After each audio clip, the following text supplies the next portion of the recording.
बिस्मिल्लाहिर्रहमानिर्रहीम, अस्सलाम वालेकुम। मैं हूं करामत मुगल और मेरे साथ हैं वसीम मलिक साहब और सईद बलोच साहब, सीनियर जर्नलिस्ट हैं, सुप्रीम कोर्ट कवर करते हैं। इस वीडियो का आगाज़ भी वसीम आपसे करते हैं।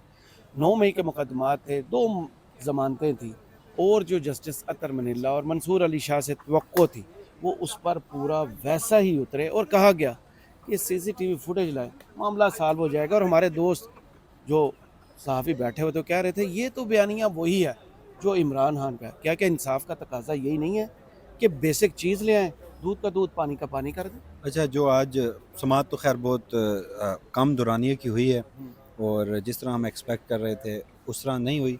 लेकिन जो अहम तरीन बात मेरे नज़दीक थी वो 4 सवालात उठाए गए हैं 2 मुअज़्ज़िज़ जज साहिबान की जानिब से।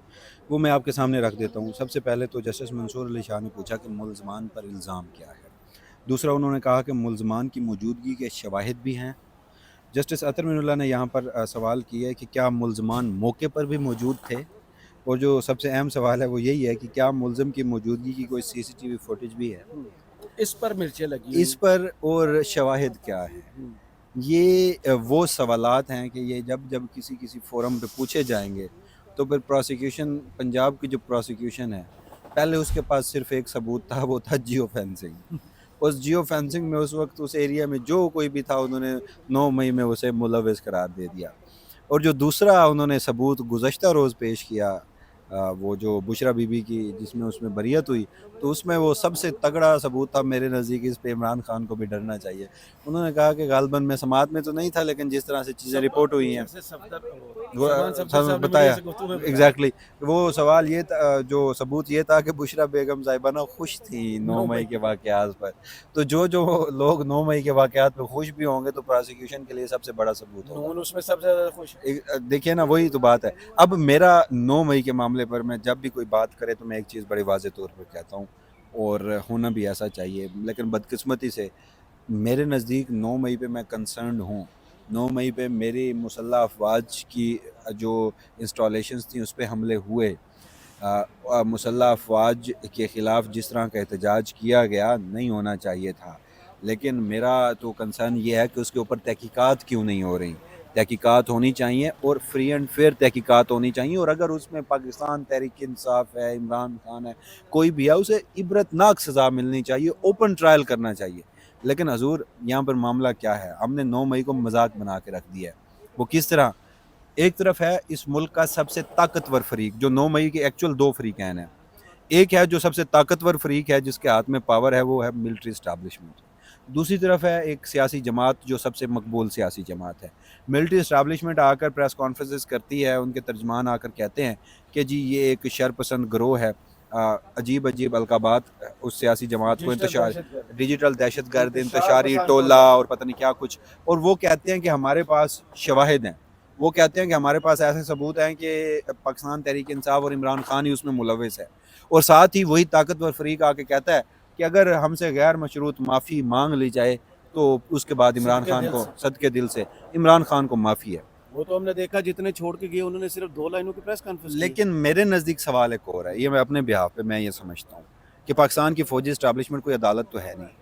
ये आपकी ख्वाहिश तो हो सकती है कि आपसे कोई माफ़ी मांगे, लेकिन अगर उसमें इमरान खान, जैसे आप हमें बताते हैं कि इमरान खान और PTI मुलव्विस है, तो इमरान खान माफ़ी मांग ले तो आपकी सूरत में किस कैपेसिटी में माफ़ करेंगे? हुँ, फिर शोहदा की तौहीन का क्या यार करें? क्या जिन्होंने होगा? जिन्होंने दूसरा, पाकिस्तान तोड़ने पर माफ़ी नहीं मांगी वो दूसरों से कहते हैं कि आप 9 मई पर माफ़ी मांगे। भुट्टो साहब कब्र से निकल के माफ़ी मांगे हैं। भुट्टो साहब ने तो नहीं तोड़ा था। नहीं, मैं तो जमहूरी चले खैर, वो एक जनरल बाजवा साहब ने क्या कहा था? वो एक अलग डिबेट है, उस पे भी आपकी बात 100% दुरुस्त है। ये अब सिलसिला ख़त्म होना चाहिए कि सियासतदान ही हमेशा माफ़िया मांगे। माफ़िया उन लोगों को भी मांगनी चाहिए जो असल मुशर्रफ कसूरवार है। साहब ने मांगी नहीं ऑन रिकॉर्ड जाके बांग्लादेश में माफ़ी। मैं ऑन रिकॉर्ड। आपकी बात दुरुस्त है, आपकी बात दुरुस्त है, लेकिन हम ज़रा 9 मई पे रहते हैं। जी। तो मेरे नज़दीक ये एक बड़े एहतराम के साथ नॉनसेंस और इलॉजिकल सी बात है, पहली बात। दूसरी बात कि पाकिस्तान तहरीक इंसाफ उसमें दूसरा फ़रीक है। पाकिस्तान तहरीक इंसाफ और इमरान खान भी आकर ये स्टेटमेंट देते हैं कि इसमें पाकिस्तान की जो खुफिया एजेंसियाँ हैं वही इन्वॉल्व हैं, उन्होंने ही आग लगाई थी, उन्होंने ही 9 मई करवाया था। वो कहते हैं कि ये लंदन प्लान का हिस्सा था। अब ये दोनों फ़रीक़ैन आपस में लड़ रहे हैं तो पाकिस्तान का क्या कसूर है? पाकिस्तान की अवाम का क्या कसूर है? हजूर, आप होने दीजिए फेयर ट्रायल। और फिर इस सब में जब मैं तहकीकात की जानिब आता हूँ तो फिर मुझे उसमें इमरान खान का मौक़िफ़, उसमें मुझे तक़वियत मिलती है उस मौक़िफ़ में कि DGISPR 7 मई को एक प्रेस कॉन्फ्रेंस करते हैं, उसमें माफ़ी का मुतालबा भी रखते हैं और साथ ये भी कहते हैं कि जुडिशल कमीशन की बात है तो हम जुडिशल कमीशन बना देते हैं क्योंकि हमारे पास तो इररिफ्यूटेबल एविडेंसेस हैं। और द वेरी नेक्स्ट मोमेंट वो कहते हैं ये तो एक ओपन सीक्रेट है, इसमें जुडिशल कमीशन बनाने की क्या बात है। तो हजूर वहीं पे इमरान खान ने मई 2023 में इसी सुप्रीम कोर्ट में जहां हम बैठे हैं एक आईनी दरखास्त दायर कर रखी है, एक आईनी दरखास्त दायर कर रखी है और उसमें जुडिशल कमीशन और फेयर तहकीकात का मुतालबा किया गया है। तो 23 मुतालबा मई को कर लीजिए। 23 मई 2023 को दायर हुई थी। तो उसमें वो इमरान खान साहब तो ये जो अब नैब तरमीम केस में चीफ जस्टिस काजी फायजी साहब की अदालत में पेश हुए, उन्होंने इसी दरखास्त का, जहां वो इलेक्शन वाले मामले को कहा, इसी दरखास्त का भी कहा कि ये लगाई जाए। तो दोनों फ्रीकैन में से एक तहकीकात से बादियो नज़र में पीछे हट रहा है और दूसरा तहकीकात का मुतालबा कर रहा है। तो जो तहकीकात का मुतालबा कर रहा है बतौर पाकिस्तानी, मैं तो उसके दलील से मैं ज़्यादा कन्विंस भी होता हूँ और मेरा भी यही मुतालबा है कि यार उस रोज़ हमारी मुसल्लह अफवाज की इंस्टॉलेशन पर हमले हुए, जो भी मुल्ज़मान है उस हमारे सामने आनी चाहिए, मुल्क तो आगे एग्जैक्टली सजा मिलनी चाहिए। इसी तरह का एक केस आया था हमजा कैंप में मुलविस। चलें आज तो एक शख्स जो था वो जिना हाउस के बाहर, और उसके ऊपर इल्ज़ाम ये है कि वो हमजा गालबन उसका नाम है, और उसके ऊपर इल्ज़ाम ये है कि जी उसने हमाद गालबन नाम है कि उसने हमाद जावेद कि उसने पत्थर मारा और एक पुलिस के कांस्टेबल को या कोई पुलिस एहलकार था उसका सर फट गया, उसके ऊपर इल्ज़ाम ये है। दूसरे एक MPA साहब हैं PTI के, वो फैसलाबाद में एहतजाज में इन्वॉल्व थे। इससे कबल हमजा कैंप का केस आया और उसमें प्रोसिक्यूशन जितनी भी है पंजाब की, ये 9 मई पहली दफ़ा किसी एपेक्स फोरम पे यानी सुप्रीम मंदोखेल में था। जस्टिस जमाल खान मंदोखेल से हमें लाख इख्तलाफात, लेकिन 2 उनकी ऐसी जजमेंट्स हैं जो मैं ये कहता हूँ कि पाकिस्तान की तारीख में सुनहरी हरूफ में लिखी जाएंगी। अमाद यूसुफ साहब का, उन्होंने जिस कदर वो दहशतगर्दी और बगावत और शख्सी आज़ादी पे आके उन्होंने जजमेंट दिया, एक्स्ट्रा ऑर्डिनरी, तारीफ बनती है जमाल मंदोखेल साहब की। फिर इस तरह जिस तरह उन्होंने 9 मई के उस केस जमानतों में, केस में 5 मुल्ज़मान थे हमजा कैंप के, और उसमें पंजाब की प्रोसिक्यूशन के पास क्या था, सिर्फ ये था, उन्होंने कमरा अदालत में आकर ना तो CCTV फुटेज थी ना कोई और उनके पास सबूत था, और उन्होंने आके ये कहा दिया कि हमारे पास ये जियो फेंसिंग है, और ये 5 लोग जियो फेंसिंग में थे, उस लोकेशन में थे, उस टेरिटरी में थे। हवालदार वो गवाह तो ये है कि जी और गवाह भी लाहौर का था, और इमरान खान ने जो यहाँ चक्री के मुकाम पे वो एक मीटिंग की थी बतौर इनके, और उसमें एक इस्लामाबाद पुलिस या लाहौर पुलिस का कांस्टेबल वो फिर रहा था, उसने सुन लिया कि ये साजिश हो रही है। तो इस कदर बेहुदा जब सबूत आप लगाएंगे, सामने रखेंगे, इल्जामात लगाएंगे, तो फिर वो जो 9 मई का एक एक्चुअल स्टांस है वो पीछे हट जाता है, और उसमें मुझे इमरान खान के नहीं, इसमें एक और चीज़ ये भी है ना, 9 मई की तहकीकात। अब मैं ज़रा उसी के साथ आगे जोड़ता हूँ कि 9 मई का आप सारी बातें तो करते हैं, जो फुटेजेस अभी तक मोबाइल फ़ोन से लोगों की बनी हुई आई हैं, जो तोड़ फोड़ जिना हाउस या कोर कमांडर हाउस लाहौर में हुई है, वो डंडा जो उस नौजवान के हाथ में सफ़ेद रंग के कपड़े हैं, सफ़ेद रंग के कपड़े से चादर से उसने अपना जॉगर्स पहने हुए हैं, जॉगर उसने पहने हुए हैं, जो अमूमन पुलिस के एलीट फोर्स के एहलकार या कमांडो पहनते हैं। फिर उससे बढ़ के उसके हाथ में जो डंडा है, वो डंडा स्पेसिफिकली सिर्फ पुलिस को वो दिया जाता है, जो पुलिस या रेंजर्स मॉब कंट्रोल के राइट कंट्रोल करने के लिए पुलिस के पास या रेंजर्स के पास। हमने रेंजर्स के पास भी इस्लामाबाद में वो डंडा देखा है, जो बड़ी पहचान है आपको सरकारी डंडे की। देखें वो तो फिर डंडा दूर से ही नजर आ जाता है। तो और उसमें अभी तक बीबीसी ने बड़ी भरपूर किस्म की एक डॉक्यूमेंट्री बनाई, इस्टेब्लिशमेंट पर इल्ज़ामात लगाए, गाड़ियाँ दिखा दी, बंदे उतरते दिखा दिए, उसको भी तो चैलेंज नहीं किया गया, उस तरह बाद में आता है। पहले ये बताएं, ये जो बेंच बना था, ये जो सप्लीमेंट्री का, चलो फिर वीडियो खत्म कर देते। नहीं, मैं आपका सवाल समझ गया था ना, असल में इसमें कोई शक नहीं है कि काजी साहब अभी भी ये शरारत कर रहे हैं या अपने ऊपर वो नहीं लेना चाह रहे, क्योंकि मेरा इस मामले में बड़ा अलग स्टांस। साहब आप ठीक कह रहे हैं यार। देखें मेरी एक अपनी इसमें राय ये है, देखें हमारे मैं उसी चीज को कंटिन्यू कर रहा हूँ, मैं वही कर रहा हूँ बेंच के सवाल के जवाब से। अच्छा चलें, ठीक। अच्छा देखिए, सईद बलोच साहब ने भी जो कहा और जो आप भी जिस तरफ इशारा कर रहे हैं, चीफ जस्टिस काजी फायजी साहब इससे कबल अर्शी शरीफ केस में भी ये सब कर चुके हैं, लेकिन अगर उन्होंने ये सब किया भी है तो ये सिर्फ चीफ जस्टिस के ऊपर ही क्यों ऑनस या बैगेज आता है कि एस्टैब्लिशमेंट के खिलाफ केसेस वही सुने। मेरे नज़दीक चीफ जस्टिस और उसके बाद इस सुप्रीम कोर्ट ऑफ पाकिस्तान के 16 जजेस या फिर चाहे डाक जजेस 2 लगाए गए, चलें वो तो एक जेल अपील और फौजदारी मामलात और बाकी ज़ेर इल्तवा मुकदमात के लिए आए थे। चीफ जस्टिस के बाद जो 16 जजेस हैं मेरे नज़दीक वो इक्वल है, और हर जज को इसी तरह के मुकदमात सुनने चाहिए। जिस रोज फुल कोर्ट भी बना था तो उस रोज भी मेरा यही मौकफ था कि मैंने चीफ जस्टिस काजी फैज ईसा के उस इकदाम की तारीफ की, छोड़ें कि उसमें इंटेंशंस उनकी क्या थी। यार हर जज को सामने आना चाहिए ना, अवाम को देखना चाहिए कि सुप्रीम कोर्ट ऑफ पाकिस्तान का हर जज विल ऑफ द पीपल के साथ खड़ता है या विल ऑफ द पावर के साथ खड़ता है। और जस्टिस मंसूर अली या मुस्तकबिल के चीफ जस्टिस हैं, मखसूस नशिस्तों के केस में हमने उनकी जितनी फैसले में उनकी तारीफ बनती थी वो की। तो अगर चीफ जस्टिस ने लगा दी है तो फिर सुने बैठ के, अगर वो पाकिस्तान की फौजी एस्टैब्लिशमेंट के खिलाफ है और उसमें जस्टिस सतर मिनल्ला साहब भी हैं, तो जो भी मामलात हैं सर, केस सुनना चाहिए, उसको डिसाइड करना चाहिए। इसमें चीफ जस्टिस काजी फैज ईसा के खिलाफ एटलीस्ट मैं इस मामले पे बड़ा क्लियर हूं कि मैं तनकीद नहीं करूंगा। दो चीजें हैं करामत मुगल साहब। एक दो बंदे भी गुजर गए। अरशद शरीफ वाला केस था। अरशद शरीफ वाले केस में भी बज़ाहिर ऐसे टकराव था, और आपको याद है कि जस्टिस मुज़ाहिर नकवी साहब वो पहले जज थे जिन्होंने अरशद शरीफ वाले मामले पर जो फैक्ट फाइंडिंग कमेटी की रिपोर्ट थी उसके तहत कार्रवाई करने का कहा था। और फिर उसके बाद जस्टिस मुज़ाहिर नकवी साहब के साथ जो कुछ हुआ वो हमने देखा, कैसे उनको रिटायरमेंट के बाद उनके खिलाफ कार्रवाई की गई, घर तक पीछा किया गया।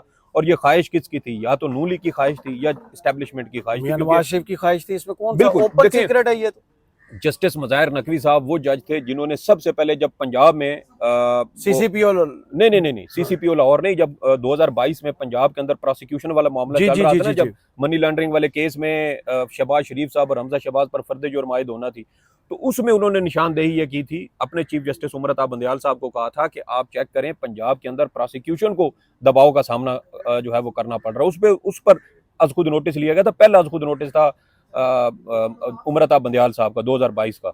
वहां से ये सारी कार्रवाई शुरू हुई थी। तो ये इंतकाम का निशाना जो बनाया गया है ना, ये सिर्फ पंजाब के पी इलेक्शन का नहीं है, ये दुख वो है कि हमारे केसेस खत्म हो रहे थे। अब तो देखें, आज वो जाहिद हुसैन साहब ने डान अखबार के अंदर आर्टिकल लिखा है जिसमें वो बाजवा साहब को कोट करके लिख रहे हैं कि मैंने बाजवा साहब से पूछा कि ये मनी लॉन्ड्रिंग वाला जो मामला था, तो उस पर बाजवा साहब ने कहा कि ये बात मैंने शहबाज शरीफ साहब से भी की थी, तो उन्होंने कहा था कि बच्चों से गलती हो गई थी, कि बच्चों एतराफ कर रहे हैं मनी लॉन्ड्रिंग का, बच्चों से गलती हो गई थी। और फिर उसके बाद देखें कि तफ्तीशी से लेके गवाहान तक सारे मशकूक मौत मारे गए हैं। मकसूद चपड़ासी जो एक बंदा दुबई में था, दुबई में एक बंदा था, वहां पर वो मारा गया। इसके अलावा एक कमिश्नर फैसलाबाद था, चीफ कमिश्नर फैसलाबाद, उसके ऊपर भी ये कहा गया कि उसने भी खुदकुशी की है। तो जितने भी लोग इसमें कहीं ना कहीं इसके साथ लिंक होते, तो सारे मशकूक हालात में वो मारे गए हैं। तो ऐसे मुकदमात जानबूझ के एक ऐसे जज के साथ लगाना जिसने मुस्तकबिल का चीफ जस्टिस बनना हो, जिसके बारे में ये खबरें भी आ रही हो कि इस वक्त हुकूमत का और इस्टेब्लिशमेंट का ये मकसद नहीं है कि काजी साहब को एक्सटेंशन दें। अब इस वक्त इस प्लान पर काम हो रहा है कि मंसूर अली शाह साहब का रास्ता कैसे रोका जाए। तो उस जज के सामने ऐसे केसेस लगना, जैसे अरशद शरीफ साहब का, जिसमें इस्टेब्लिशमेंट के साथ, फौज के साथ टकराव की सूरत हाल हो, क्योंकि अरशद शरीफ साहब वाले केस में उनके अहल खाना ने जिन लोगों के नाम दिए हुए उसमें आज भी कुछ हाजिर सर्विस अफसरान शामिल हैं। फिर आप देखें कि 9 मई वाला फौज इसको बहुत ज़्यादा सेंसिटिव मामला समझती है, अगरचे इस हवाले से कोई शवाहिद नहीं है, आज तक नहीं है। सीसीटीवी देखें, एक मुलजिम है, वो ये चाहता है, एक मुदई है, मुदई ये चाहता है कि ये मुलजिम है, इसने मेरे घर में घुस के तोड़ फोड़ की है। उस मुदई के घर में कैमरा लगा हुआ है और उसको पता है कि इस कैमरे से मैं इसके खिलाफ सबूत जो है वो दे सकता हूँ, वो क्यों नहीं कार्रवाई कर रहा? कौन सी ऐसी कानूनी रुकावट दरमियान में आ रही है कि आप वो चीजें पेश नहीं करते? फिर यहाँ पे वही बात कि पुलिस को दिए गए वो सरकारी तौर पे जो एक राइट कंट्रोल करने के लिए वो डंडे हैं जो स्पेशल बाहर से इंपोर्ट किए गए, वो यहाँ पर बनाए भी नहीं गए। और वो डंडे पुलिस के पास हैं, रेंजर्स के पास है। देखे ना, वो पूरी किट होती है ना, टूल किट होती है, जिसमें वो उनके वो पैड्स वगैरह भी होते हैं, गार्ड्स सारे, और हेलमेट होता है, ग्लव्स होते हैं और सारे, तो वो सारे उसका वो पूरा एक उसमें वो पैकेज के अंदर वो शामिल होता है। वो पुलिस वाला उसके साथ वो कोर कमांडर हाउस लाहौर के अंदर गाड़ियों की सारी वो तोड़ फोड़ कर रहा है। तो ये सारी चीजें किसके पास आई थी? और अभी भी आप देख लें कि 9 मई के वाकयात के हवाले से इमरान खान समेत जितने भी लोगों पर ये इल्जाम लगाया जा रहा है कि इनका फैज हमीद साहब के साथ गठजोड़ था, और फैज हमीद साहब अभी आज भी मैं कल वो स्टोरी साराबाजी साहब से करवाई गई। जी वो स्टोरी सुन लें, अभी की एक स्टोरी सुन लें। इमरान खान साहब ने आज लगता है किसी की दुखती रग पर बड़ा जबरदस्त हाथ रखा है। बहुत तेज। उन्होंने कहा कि फैज हमीद का ट्रायल ओपन होना चाहिए। तो अब तमाम टीवी चैनल्स सिक्योरिटी ज़राए से ये खबरें चलवा रहे हैं कि इमरान खान कौन होता है कि ये तय करे कि फैज हमीद का जो ट्रायल है वो ओपन होगा या वो सीक्रेट होगा। नहीं, कल आपके रावी ने वो लिखा था कि आर्मी एक्ट की ये सेक्शन 31 नहीं, मतलब गद्दारी और उन्हें बगावत की है ना। इमरान खान साहब तो रोज आकर जब भी 190 मिलियन पाउंड की बात होती है, केस होता है, बात करते हैं, मीडिया से बाहर आती है, रिपोर्ट होती है। तो आज जब उन्होंने कहा ना कि फैज हमीद का ट्रायल ओपन होना चाहिए, तो खबरें चलवानी पड़ रही हैं, इस वक्त चल रही हैं, ट्रांसमिशन हो यार रही हैं। उसमें भी ना, और जो हमारे रिटायर्ड ब्रिगेडियर साहिबान और लेफ्टिनेंट कर्नल और जनरल वो आगे बिपस दे रहे हैं। और खबर क्या है, बानी पीटीआई कौन होता है? लफ्ज वर्डिंग सुनिएगा जरा, बानी पीटीआई कौन होता है जो ये फैसला करे कि फैज हमीद का ट्रायल ओपन होगा या सीक्रेट होगा? साथ लिखा गया तसल्ली रखें, अगर फैज हमीद के मामले पर बानी पीटीआई का ट्रायल होता है तो वो ओपन ही होगा। अगली खबर तो आगे मिलिट्री कोड का क्या सुने होगा? आगे। और फिर ये भी कहा गया कि ताकि दुनिया को तो पता चले कि बानी पीटीआई क्या करता रहा है और क्या करवाता रहा है। देखें इसमें ना मैं यार मैंने आपको खबर दी है, आप वहां पर क्या क्या लगा इसी रहे के हैं? ऊपर यार मैं तो आइन और कानून समझने की कोशिश करता हूँ। मैं इसी के ऊपर एक बात, देखें करामत मुगल साहब, गुज़श्ता साल जब 9 मई हुआ आप तो फौज के अंदर ना, सीरियस है ना? फौज के अच्छा, अंदर sorry. सिक्योरिटीज रहा है। फौज के अंदर कार्रवाई की गई थी कि किन किन अफसरान की गलती थी। कोर कमांडर लाहौर सलमान गनी साहब समेत 3 मेरे ख्याल में मेजर जनरल थे और 7 ब्रिगेडियर्स भी थे। टोटल 17 अफराद, कोई 19 17 या 18 19 के करीब अफसरान थे जो जिनके प्रेस खिलाफ कॉन्फ्रेंस में कार्रवाई उन्होंने की गई बताया थी। था। और प्रेस कॉन्फ्रेंस करके बताया था कि इनके खिलाफ ये इदारे के अंदर से ये एहतसाब किया गया और गैर इरादी गफलत बरतने पर, ये ज़हन में रखें, गैर इरादी गफलत, अनइंटेंशनल जो उसको आप कह सकते हैं। अब उसमें कनेक्शन कैसे जोड़ेंगे आप ये सारी चीज़ों के? अब आप कह रहे हैं कि फैज हमीद साहब फौज के अंदर बगावत करवाने के इनके ऊपर चार्जेस लग रहे हैं। फौज के जनरल थे, कोर नहीं, मुझे एक बात बताएं, आपने आज तक ये चीज इस्टेब्लिश ही नहीं की कि पीटीआई के लोगों के दरमियान और फौज के अंदर कहीं ना कहीं लोगों के दरमियान राब्ते क्या थे। पहला केस यहाँ फौजी अदालतों में सुने, मिलिट्री कोर्ट्स में बैठकर निके तर्जमान इस्टेब्लिश कर थक गए, आपको यकीन और यार उसको छोड़े, हमने ये देखना है सुप्रीम कोर्ट में। केस ये क्यों नहीं बनाया कि ये बंदा है जो फौज को बदनाम कर रहा था, जो पॉलिटिकल गेम चला रहा था, सियासी उससे भी बढ़ के इंजीनियरिंग कर रहा था, ये किस हैसियत में नून लीग से मिल रहा था, किस हैसियत में नवाज शरीफ को कॉल कर रहा था? आपने पहला सवाल ये क्यों नहीं सर, ये अलग बात है। देखिए ना, अब तो जनरल बाजवा साहब एतराफ कर चुके हैं, कई गवाह उनके सामने मौजूद हैं कि वो फौज के अंदर ये सारा कुछ कर रहे थे। और ये सारी चीजें करने के बाद मैं ये कह रहा हूँ कि जो गुज़श्ता साल फौजी अदालतों के खिलाफ केस चल रहा था सुप्रीम कोर्ट में, वसीम को भी याद होगा कि जस्टिस आयशा मलिक समेत जस्टिस इजाजुल हसन साहब और दीगर जज साहबान ये पूछते रहे थे अटार्नी जनरल से कि क्या ऐसा कोई, ये जो आपने शिक लगाई है कि फौजियों को उकसाया, ये उकसाने वाला आपको कैसे पता चला? क्या कोई गठजोड़ था? तो ये दहशतगर्दी वाले केस में तो जिसका इन्होंने अटॉर्नी जनरल नहीं साबित कर सके थे ना कि किसी किस्म का कोई नेक्सस साबित हुआ था। हाँ, कोई मुतासर हुआ था, कोई नेक्सस साबित होगा तो आप ये गद्दारी और ये बगावत का मुकदमा लगाएंगे। और फैसला जो कलअदम करार दिया गया था मिलिट्री कोर्ट्स को, उसमें एक नुक्ता ये भी शामिल था कि हुकूमत और अटॉर्नी जनरल ये नेक्सस इस्टेब्लिश करने में नाकाम रहे और अदालत ने कहा था कि अगर तो ये नेक्सस साबित हो जाता है तो फिर तो कार्रवाई होनी चाहिए, फिर तो ये एक तरह से अंदर डोमेन में घुस के ये चीजें डैमेज करने की कोशिश की गई। तो जब नेक्सस साबित नहीं हुआ, और दूसरी अहम बात कि अगर आज तक आपने उन गैर इरादी गफलत के अलावा कोई एक एहलकार या कोई एक अफसर भी ऐसा पकड़ा जिस पर ये इल्जाम होंगे ना यार सर, उनके खिलाफ तो सबूत आए होंगे, तो तभी होगा। गैर इरादी गफलत से बढ़ के नेक्सस वाला कहाँ पे है मामला? मुझे उसका अब अगर आप चीफ जस्टिस काजी फैजी साहब बनना चाह रहे हैं तो उससे मैं आपको कुछ नहीं कह सकता। आपने वीडियो से पहले भी माइक मेरे पास है तो ये नहीं, उन्होंने भी मजीद कुछ नहीं कहता। आपको याद है वो गौर खान वाले मामले में उन्होंने लाइव कम्युनिकेशन बंद कर दी थी, बटन दबा दिया था। नहीं, मेरा फैज हमीद साहब वाले मामले पे एक कमेंट है, मैंने इसके ऊपर बात ही नहीं की। पोस्ट रिटायरमेंट उन्होंने आर्मी एक्ट की खिलाफ वर्जी की, जो अब तक इतला सुने ना, लागू होता है, सुने होता है नहीं, पोस्ट रिटायरमेंट लगा। हाँ, कानून की शिक में ये है कि ता क़यामत है। देखिए असद दुरानी साहब 1990 में कहीं रिटायर हुए थे। ये जब इन्होंने किताब लिखी थी, ये 2019 या 2020 की बात है, तो रिटायरमेंट को 30 साल से ज्यादा अरसा हो गया था, तो उनके फिर भी उनके खिलाफ कार्रवाई। अच्छा चलें, मैं सिर्फ सवाल सुन लेना। हाँ जी, ये आज जो फैसला आया, ठीक है, जो आज जो कुछ हुआ, ये कितनी बड़ी नज़ीर है या डायरेक्शन है लोअर कोर्ट्स के पास, जिनके पास 16 माह से लोग जो है जमानतों के केस लेके आ रहे हैं, नहीं ये और रुल रहे हैं। आज जो जिस केस की समाअत 9 मई वाली थी उसमें तो खैर कोई फैसला नहीं आया, अभी तो सुप्रीम कोर्ट ने फैसला करना है।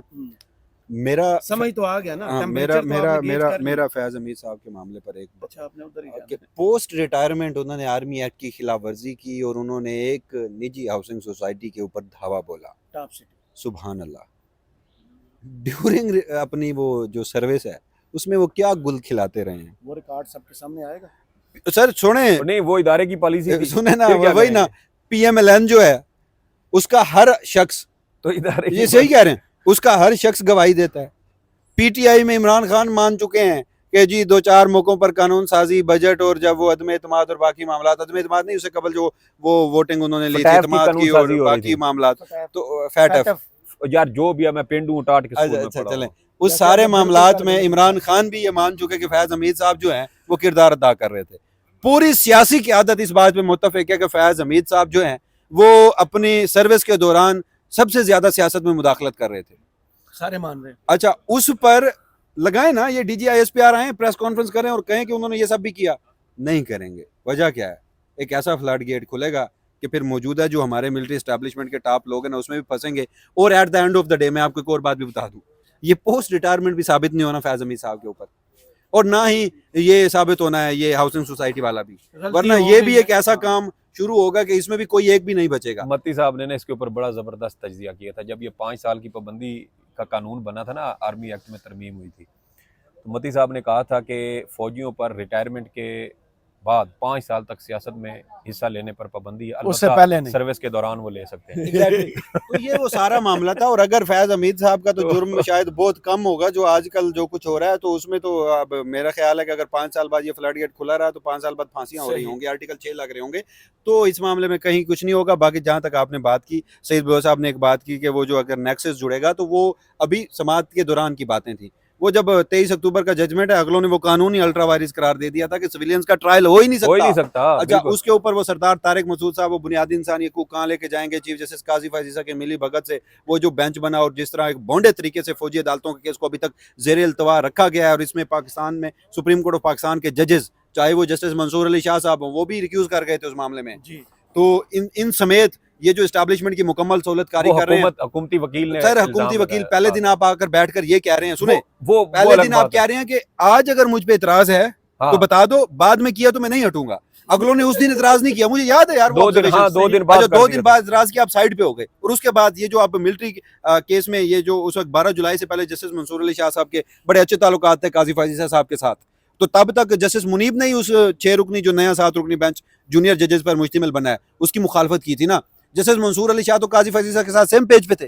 तो जिस तरह 3 रुकनी कमेटी ने सहूलतकारी की, मुझे बोल लेने दीजिए, जिस तरह सुप्रीम कोर्ट ऑफ पाकिस्तान के जजेस ने नहीं, 2 फौजी जजेस ने एस्टैब्लिशमेंट की सहूलतकारी की। 3 जजेस का ने, जब तक जस्टिस इजाज उल हसन साहब थे वो काजी साहब की डिक्टेटरशिप बेनकाब करते सर रहे। मैं आपको कह रहा हूँ ना, 11 वो दिसंबर तो वाला खत जजमेंट याद दे है। के गए थे यार, हाँ, वो तो बिल्कुल। 23 अक्टूबर की जजमेंट थी। हालांकि उन्होंने अगला उन चीफ सबको जस्टिस बनना था। चीफ जस्टिस काजी फाजीसा, सरदार तारिक मसूद साहब, अमीनुद्दीन खान साहब और दीगर जो बाकी जजेस हैं, जस्टिस मंसूर अली शाह भी टू सम एक्सटेंट मैं उसमें शामिल करता हूँ। सर इस मुल्क में ये तो बड़ी बदकिस्मती है कि सुप्रीम कोर्ट ऑफ पाकिस्तान के जजेस हैं, इनको शायद अपनी पावर और ताकत का अंदाजा नहीं है कि आप एक इदारा, दिफा का इदारा है और आप इस मुल्क की सबसे बड़ी आईनी अदालत है, और आपकी पर जलते हैं उस तरह के केसेस सुनते हुए। मुझे एक जज साहब अभी इस बेंच में शामिल है, मैं नाम नहीं लेना चाहता, मुझे उनके हवाले से एक इन्फॉर्मेशन मिली कि जिस तरह उस बेंच में शामिल किया गया तो उनके तासुरात क्या थे कि मुझे किधर फंसा दिया है। तो हुजूर आप यहाँ पे तनख्वाहें लेने और सियासी केसेस सुनने के लिए नहीं आए। सियासतदानों को यहाँ पर, वजीर आजमों को और बाकी लोगों को आप बड़े घर भेज रहे हैं और मखसूस नशिस्तों का फैसला। आए नजर इधर, पता चलेगा ना आपको, आपके ये भी आइन और कानून में और आपके दस्तूर में और आपके उसमें हल्फ में शामिल है। करामत मुगल साहब, मेरे ख्याल में वीडियो भी काफी लंबी हो गई होगी, तो एट द एंड मैं सिर्फ ये बात करूंगा करामत मुगल साहब के, मेरी दानिश्त में, मैं ये खबर नहीं दे रहा मैं, लेकिन मेरी एक अपनी राय ये है कि ये फौजी अदालतों वाला केस जानबूझकर लटकाया ही शायद इसीलिए गया है कि इमरान खान का नहीं, कि इमरान खान का भी फौजी अदालतों में ट्रायल के लिए कोई रास्ता निकाला जाए। क्योंकि जैसे देखें, उमर अता बंदियाल साहब के दौर में टोटल 124 दिन लगे, टोटल 124 दिन, और उसमें से 80 दिन तक दरखास्त ज़ेर अल्तवा पड़ी रही। टोटल 44 रोज की ये समातें बनती थी, जो 4 अगस्त तक ये समात, क्योंकि आखिरी समात गालिबन 3 या 4 अगस्त को हुई थी, उसके बाद इसकी समात फिर काजी साहब के दौर के बाद जो है वो जी। 23 अक्टूबर को जैसे सियाजुल हसन तो ये- साहब ने 3 घंटे की समाअत के बाद जजमेंट रिजर्व किया और आधे घंटे के बाद आके अनाउंस कर दिया था। तो ये कहने का मेरा मकसद ये है कि ये चीज़ें जो इतनी लटकाई जा रही हैं, लटकाने का मकसद यही है कि इमरान खान का इन्होंने ट्रायल करना है, फौजी अदालतों में करना है, ये चीज़ वो तैयार इमरान हो खान चुकी खुद है। बता चुके हैं। आपको पता है कि वहाँ पर लिखी हुई 4-5 सत्रें आएंगी, वो फैसला सुना दिया जाएगा, ना प्रॉपर शवाहिद, क्योंकि इतराज़ यही था ना सारा कि भाई अपील और का हक नहीं कितना इस है, मुल्क का डिफेंस नहीं मैं है। आपको एक और बात भी बता दूं, ये वीडियो का दौरानिया लंबा हो गया। कोशिश होगी, ख्वाहिश होंगे, ख्वाब होंगे। सही। बस। बहुत शुक्रिया वसीम आपका और सईद बलोच साहब आपका। कमेंट्स बॉक्स में ज़रूर बताइएगा वीडियो आपको कैसी लगी। इजाज़त दीजिए, अल्लाह हाफिज़।